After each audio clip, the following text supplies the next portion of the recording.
कि आप सबको पता है नवरात्रों में अष्टमी और नवमी में ये चने बहुत ही प्यारे लगते हैं बनाने में। तो आज हम आपको चने की नई रेसिपी बना के बताएंगे। राम राम दोस्तों, मैं हूं दिव्या। दिव्या फूड चैनल में आप सभी का स्वागत है। आई होप आप सब अच्छे हो, खुश रहे, निरोगी रहे, हमेशा खूब आगे बढ़े, भगवान आपको ढेर सारी खुशी दे। चलिए दोस्तों, आते हम आपको फटाफट रेसिपी दिखाते हैं, क्योंकि नए तरीके से बनाना और बिल्कुल ईजी तरीका है और खाने में बहुत ही स्वादिष्ट लगते हैं, बहुत ही टेस्टी लगते हैं।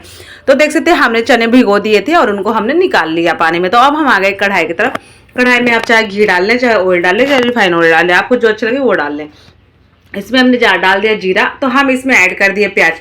प्याज हमने इसलिए ऐड कर दिया क्योंकि हमें बच्चों को नहीं खिलाना, हमें खुद को खाने के लिए बनाने, इसलिए हम आपको दिखा रहे हैं। तो आप प्याज को अपने नवरात्रों में बच्चों के लिए कर रहे हैं। अब हम इसमें डाल देते हैं काले चने। तो हम काले चने डाल देते हैं। अब हम इसको बढ़िया अच्छे से मिला लेते हैं। मिर्ची भी डाल दिए थे और काले चने भी डाल दिए।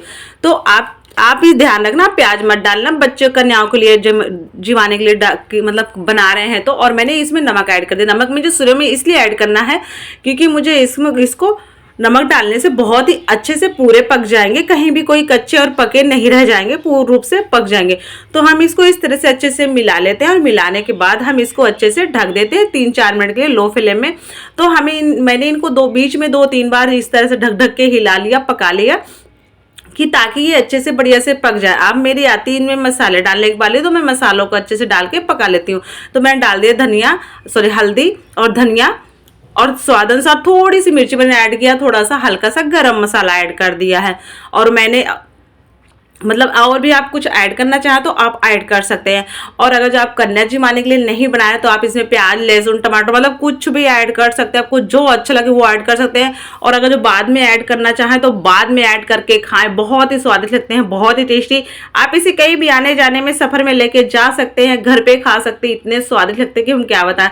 तो दोस्तों फिर उसके बाद ही जब मैंने मसाले ऐड कर दिए, इसको हमें बीच बीच में थोड़ा सा ढक ढक के रुक रुक के पकाना है। बहुत ही स्वादिष्ट बनते हैं, बहुत ही टेस्टी। तो अब मैंने थोड़ा सा पानी इसलिए डाल दिया है ताकि मेरे चने जले नहीं और बहुत ही अच्छे से पक जाए, पूरी तरह से अंदर से लेके क्रिस्पी हो जाए, मतलब कहीं भी कच्चा पक्का ना रह जाए। तो मैंने इसलिए दोस्तों इसमें थोड़ा सा पानी ऐड कर दिया है। आप देख सकते हैं पूर्ण रूप से पक गए, कहीं भी कच्चे नहीं रहेगा। तो उसके बाद हम इनको देख सकते हैं। अब ये लास्ट पोजीशन है, तो पूर्ण रूप से पक गए हैं। अब आप इनमें बाद में कन्याओं को जिमाने के लिए यूज कर सकते हैं। तो प्याज ना डालें, लहसुन ना डालें, इनको स्किप कर दें। दोस्तों देखो, मैं पहले से बता दे रही हूँ, मत डालना। तो बच्चों के लिए जिमा रहे हैं, तो मैं तो जिमाने के लिए मतलब हिसाब से बताई हूँ आपको। तो मैंने मतलब घर में बच्चे कन्याओं को मैंने तो जिमाया नहीं इनको लिए, क्योंकि कन्याएं खाते नहीं हैं।